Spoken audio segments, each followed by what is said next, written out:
Example number 4 है। Example number 4 में दिया हुआ है कि math of organic compound solution है। सॉल्यूशन में उसका क्वेश्चन दिया हुआ है, यानी कि क्वेश्चन में दिया हुआ है कि मैथ ऑफ ऑर्गेनिक कंपाउंड इतना गिवन है 0.5439 और मैथ ऑफ कार्बन डाइऑक्साइड वो भी आपको दिया हुआ है 1.039 ग्राम। फिर इसी तरीके से मैथ ऑफ H2O वो भी दिया हुआ है 0.6369 ग्राम। ये तीनों आपके मैसेज गिवन है, यानी कि दिए हुए हैं आपको। ठीक है ना। आपने फाइंड क्या करना है, आपने इन एलिमेंट्स की परसेंटेज कॉम्पोजिशन निकालनी है। परसेंटेज वही एम्पिरिकल फॉर्मूला कैसे निकालना है, पहले परसेंटेज कॉम्पोजिशन निकालनी है वही। बस यहाँ पर एक एडिशनल चीज़ होगी कि परसेंटेज कॉम्पोजिशन निकाल ली है हमने, बस बाकी सारा के सारा स्टेप वही है। ठीक है ना। ये सारा मैंने लिखा हुआ है, ये नीचे फार्मूले भी लिखे हुए हैं कि परसेंटेज ऑफ कार्बन निकालना है, परसेंटेज ऑफ कार्बन एलिमेंट जो कि इस ऑर्गेनिक कंपाउंड में मौजूद है। ठीक है ना। वो निकालना है। तो फिर math of carbon dioxide, math of carbon dioxide क्या है 1.039 इधर दर्ज कर दिया। मैथ ऑफ ऑर्गेनिक कंपाउंड वो कितना है, ये 0.5439, ये भी यहाँ पर दर्ज कर दिया नीचे। फिर मल्टीप्लाई किया 12/44 मल्टीप्लाई बाय 100। ठीक है ना। फिर उसके बाद इन दोनों को तकसीम करेंगे, इन दोनों को तकसीम करेंगे, जो आंसर आएगा इधर भी एक आंसर आ जाएगा, इधर भी एक आंसर आ जाएगा, और इधर ये 100 है। फिर इन तीनों को मल्टीप्लाई कर देंगे। ठीक है ना। समझ आ गई। फिर इसी तरीके से मैथ ऑफ, फिर इसी तरीके से ये percentage of hydrogen, percentage of hydrogen कैसे निकालेंगे कि हम मैथ ऑफ H2O के मैथ ऑफ H2O यहाँ पर लिखेंगे, मैथ ऑफ H2O यहाँ पर लिखेंगे 0.6369, फिर ओवर, फिर math of organic compound, math of organic compound क्या है 0.539 ये है। फिर इसको मल्टीप्लाई कर देंगे, फिर इसको मल्टीप्लाई कर देंगे इससे 2.016/18, यहाँ पर 18 आना था, मैंने 44 लिख दिया है। ठीक है ना। 2.016/18 मल्टीप्लाई बाय 100, इन दोनों को डिवाइड करेंगे, इन दोनों को डिवाइड करेंगे, जो दो आंसर आएंगे नीचे, ठीक है ना, उन दोनों को मल्टीप्लाई करने के बाद 100 से भी मल्टीप्लाई कर देंगे, और जो सा आंसर आएगा वो ये आ जाएगा 13.11। ठीक है। समझ आ गई। फिर इसी तरीके से हमने परसेंटेज ऑफ ऑक्सीजन निकालनी है, इन दोनों परसेंटेज ऑफ कार्बन और परसेंटेज ऑफ हाइड्रोजन निकालने के बाद इन दोनों परसेंटेजेस को हम ऐड करेंगे। ऐड करने के बाद इन दोनों परसेंटेजेस को हम ऐड करेंगे, ये वाली परसेंटेज को भी ऐड कर दी, ये वाली परसेंटेज को भी ऐड करने के बाद 100 से माइनस कर देंगे। ठीक है ना। वही बात है कि परसेंटेज ऑफ कार्बन को भी यहाँ पर लिख दिया, परसेंटेज ऑफ हाइड्रोजन को भी यहाँ पर लिख दिया, दोनों को यहाँ पर लिख दिया है। इसको माइनस कर देंगे, टोटल परसेंटेज जो सी होगी वो 100 ही है, उससे इन दोनों को जमा करेंगे। जमा करने के बाद जो सा आंसर आएगा उसको हम 100 में से माइनस कर देंगे, 34.77 ये हमारे पास आंसर आ गया है। ठीक है। समझ आ गई आपको। बस हमने ये फार्मूलेज याद करने हैं। याद करने का तरीका बता देता हूँ। परसेंटेज ऑफ कार्बन आपको पता है कि जब हम ऑर्गेनिक कंपाउंड कंबस्शन एनालिसिस में जलाते हैं तो उस ऑर्गेनिक कंपाउंड में जो सा कार्बन एलिमेंट है वो तब्दील हो जाता है कार्बन डाइऑक्साइड में। ठीक है ना। उस कार्बन डाइऑक्साइड को जज़ब कौन करता है 50% KOH, जिसकी वजह से उसका वज़न बढ़ जाता है। पहले उसका वज़न कम था, फिर थोड़ी देर बाद उसका वज़न बढ़ गया है क्योंकि उसने कार्बन डाइऑक्साइड को एब्जॉर्ब किया। ठीक है ना। समझ आ गई।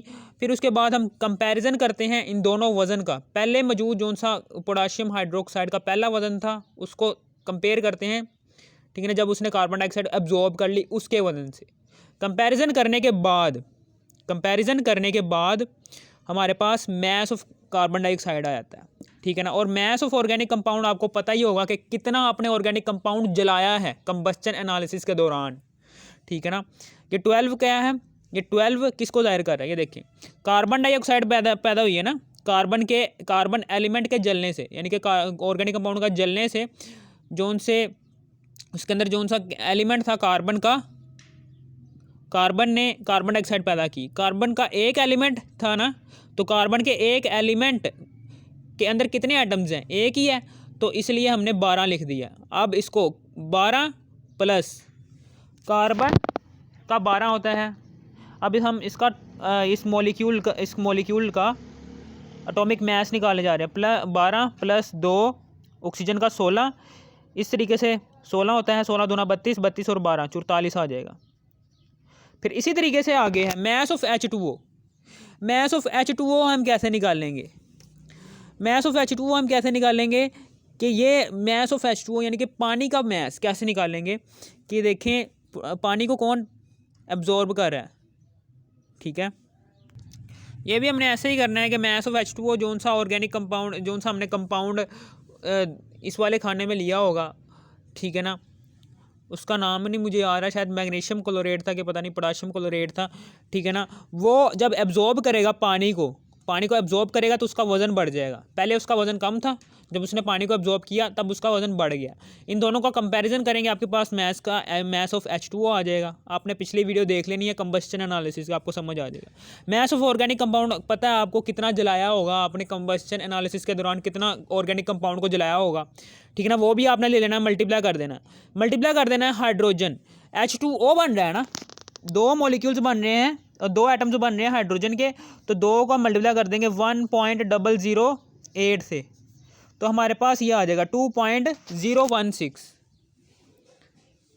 ओवर 18 क्या है, ये ऐसे आएगा कि अब इस पूरे मॉलिक्यूल का एटॉमिक मास निकालेंगे 1.008, फिर प्लस कर देंगे ऑक्सीजन का 16, इसको हल करेंगे तो 18 आ जाएगा, ठीक है।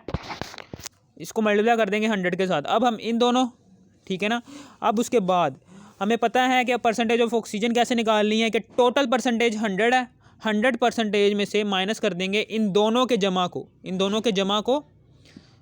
दोनों परसेंटेजेस के जमा करने के बाद टोटल परसेंटेज माइनस कर देंगे। Total percentage is equal to हमेशा 100 ही रहेगी।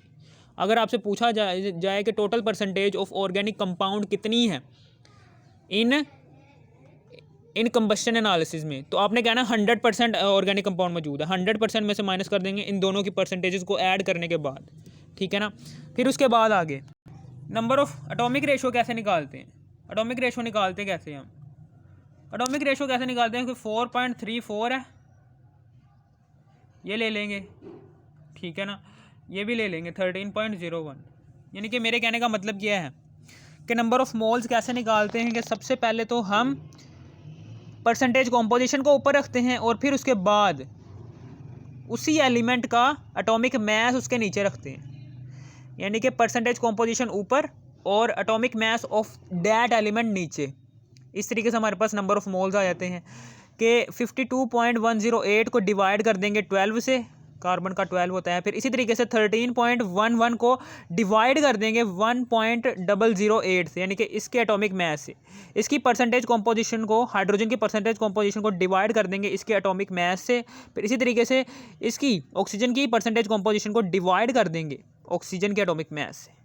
ये क्या है? ये परसेंटेज कॉम्पोजिशन है जिसको हम ग्राम्स में इसको हम कंपेयर करते हैं, कि ग्राम ही है, ठीक है ना।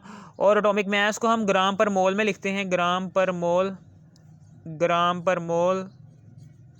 ये यूनिट भी याद कर लिया करो, क्योंकि यूनिट भी जो से हैं ये इंपॉर्टेंट होते हैं। ग्राम से कैंसिल, ग्राम से कैंसिल, ग्राम से कैंसिल, ठीक है ना, सारे ग्राम कैंसिल हो गए। अब ये नीचे मोल की पावर नीचे है, यानी कि पर मोल है, मोल -1 में है। जब ये ऊपर जाएगा तो ये मोल +1 हो जाएगा, यानी कि आप +1 ना भी लिखो कोई टेंशन नहीं, ये मोल में आ गया। इस तरीके से हमारी मोल भी आ गए, ठीक है ना, समझ आ गई आपको। इन दोनों को डिवाइड किया बस हमने, ये आंसर आ जाएगा। इन दोनों को डिवाइड करना है कैलकुलेटर से, तो ये आंसर आ जाएगा। इन दोनों को डिवाइड करना है, ये आंसर आ जाएगा। मैं कर नहीं रहा क्योंकि वीडियो लंबी हो जाएगी, मेरा मोबाइल भी गर्म हो जाता है एक तो, ठीक है। फिर उसके बाद आगे है कि इसको, ये तीनों मोल्स आ गए हैं, इन तीनों मोल्स को डिवाइड कर देना है सबसे छोटे वाले नंबर ऑफ मोल से, यानी कि 4.34 को डिवाइड कर देंगे 2.17 से, और 13.01 को डिवाइड कर देंगे 2.17 से, फिर उसके बाद 2.17 को डिवाइड कर देंगे 2.17 से।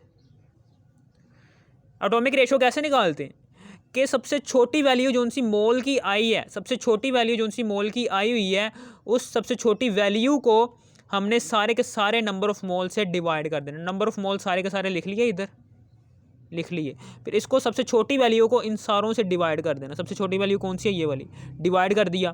फिर उसके बाद इन दोनों को तकसीम करेंगे 2 आ जाएगा, इन दोनों को तकसीम करेंगे 6 आ जाएगा, इन दोनों को तकसीम करेंगे 1 आ जाएगा। कार्बन एलिमेंट के 2 एटम्स लिख देंगे C2, हाइड्रोजन एलिमेंट के 6 एटम्स लिख देंगे और ऑक्सीजन एलिमेंट के 1 एटम लिख देंगे। और इस तरीके से ये जो सा ऑर्गेनिक कंपाउंड जो सा हमने कंबस्शन एनालिसिस के दौरान जलाया है, ठीक है ना, जो सा कंबस्शन एनालिसिस के दौरान जलाया है, उस ऑर्गेनिक कंपाउंड का एम्पिरिकल फार्मूला आ गया है। उसकी सिंपलेस्ट हूल नंबर रेशो आ गई है, ठीक है ना, ये आ गई है। अगर आपको ये वीडियो पसंद आ गई हो, इस वीडियो को कर दो लाइक और subscribe. Thanks for watching me.